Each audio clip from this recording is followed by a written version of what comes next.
This is McCook's Mr. Bill. It is an honor to have you here. You're looking at a bird. It is a bantam. We call them banties around here. It's a silky.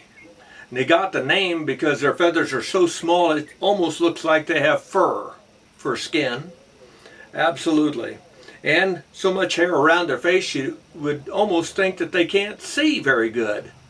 And they're so tame you'd think, well, that's all adds to the fuel that they can't see, But you'd be dead wrong. We had them when our kids were little, about a half a dozen of them out in the backyard. And they would all of a sudden disappear. Where'd they go? Well, they were up in the cedar trees, and you'd look up and there'd be a big old hawk flying overhead.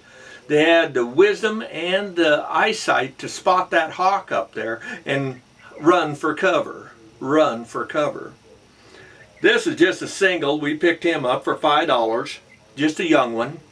And it's a bantam. That'll be a small chicken, to say the least. They will set on anything. It's a hen. It'll set on anything, including even a golf ball. It'll try to hatch a golf ball. But it'll hatch anybody's eggs, including its own, of course. If you let it lay eggs, it'll kick out about 100 a year at the very, very most. And they're a cream-colored egg. They're a very healthy bird.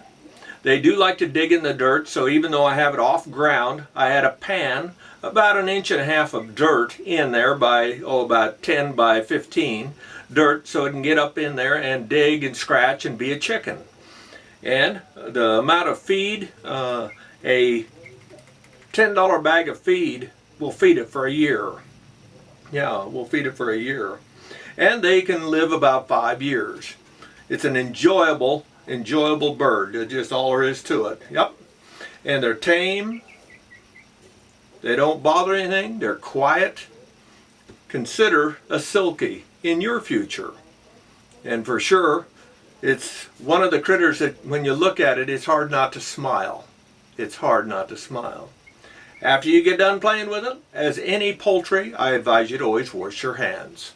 They're a tame critter. Now, of course, any bird you do not pick up and put up or hug around your face because that beak is sharp enough that, and I know a few people, 2 to be exact, that had them up there, a fowl, one was a turkey, the other a chicken, held them up there by their face, and the bird thought movement of their eye was apparently a bug or something, and they struck and poked them in the eye. Both were blind in that eye for the rest of their lives.